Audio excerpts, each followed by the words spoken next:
Salut les amis. Alors aujourd'hui je vais plus parler de l'électronique, comme la suite de... C'est un peu comme la suite de l'imprimante vue d'un autre œil, sauf que là on va plus parler d'imprimante, on va parler de vraiment plus électronique, plus au niveau du matériel. Bon bah, let's go hein. Alors ça, c'est des condensateurs. Ça, c'est aussi des condensateurs et des résistances. Je vais pas vous faire un cours, hein. Vous savez peut-être ce que c'est, mais c'est bon. Alors, c'est responsable de presque toutes les conneries de base de vos vieilles machines, comme les Amiga ou la NES. D'ailleurs, justement, la NES, qui est juste à côté de moi. Hop là! Un gros dino.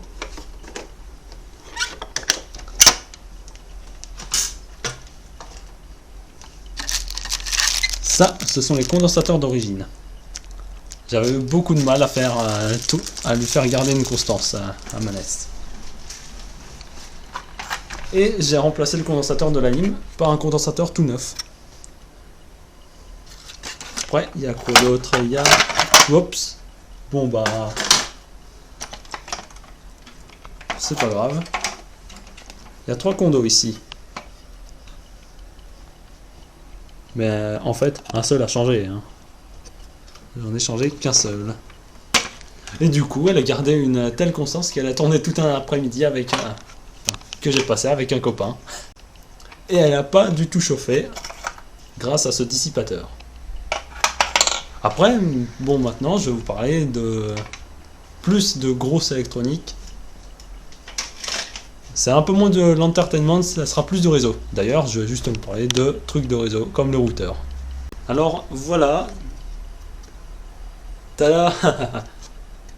Il y a autant d'électronique que dans un ordinateur. Déjà, il y a un MIPS, un Broadcom. M6348. Ça fait un peu penser au... Enfin, c'est un cousin éloigné du R4300i de la 64. C'est un peu plus rapide. Après, voyons au niveau de la connectique. Alors, l'ADSL, l'USB, où il est reconnu comme un device,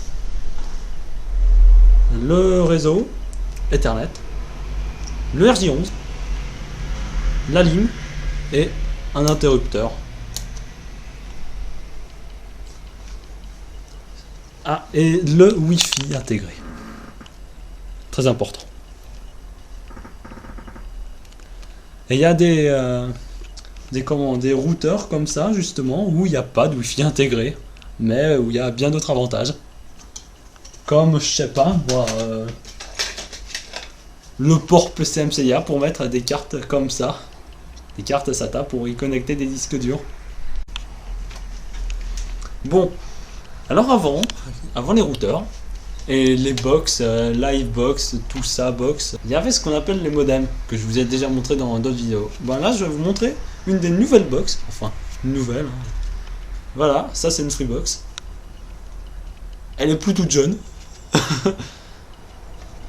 Alors parlons un peu de la connectique, hein, puisque c'est ça qui nous intéresse, enfin en partie, et après de l'électronique. Alors la lime, le SATA, tiens.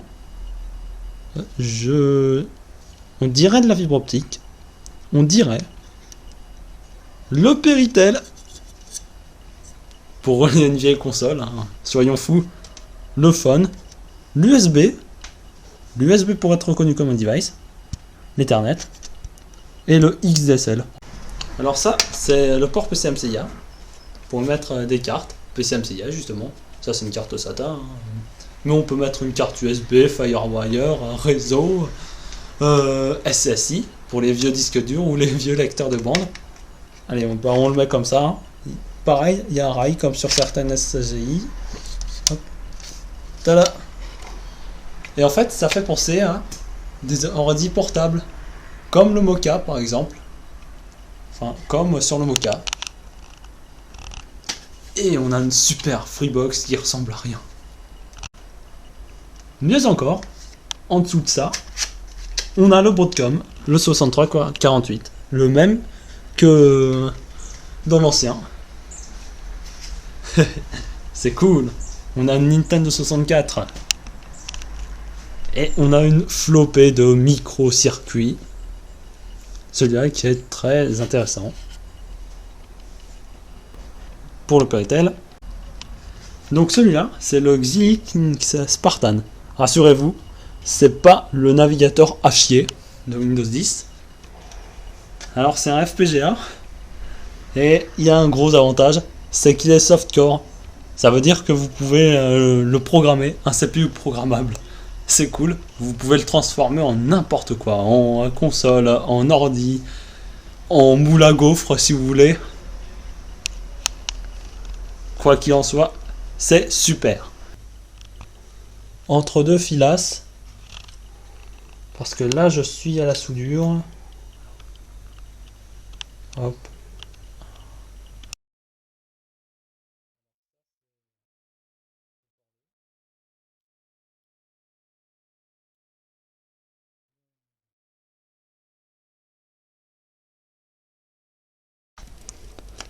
Mais je me souviens avoir fait de la soudure il y a très très longtemps sur une carte d'Atari 520.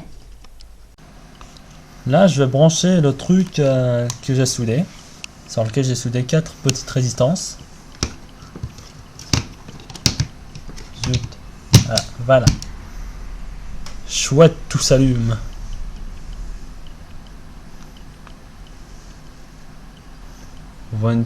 On voit une toute petite LED clignoter, juste ici. Bienvenue à tous sur cette vidéo. Alors là, je vais vous parler de trucs qui n'intéressent pas. Ça sort des cartons que je me suis fait.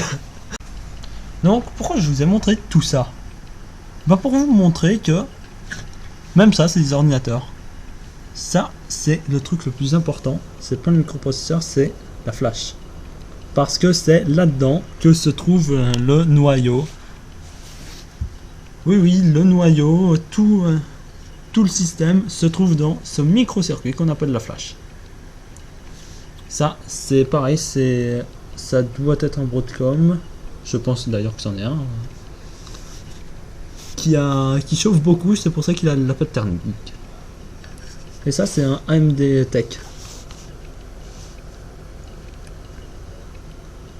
Donc, et donc, ouais, là, j'ai fait quelques petites soudures.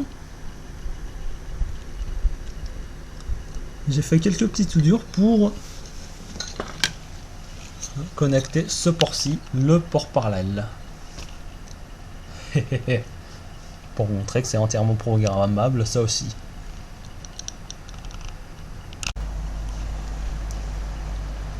Voilà, c'est connecté au PC. Et on va reprogrammer ce truc.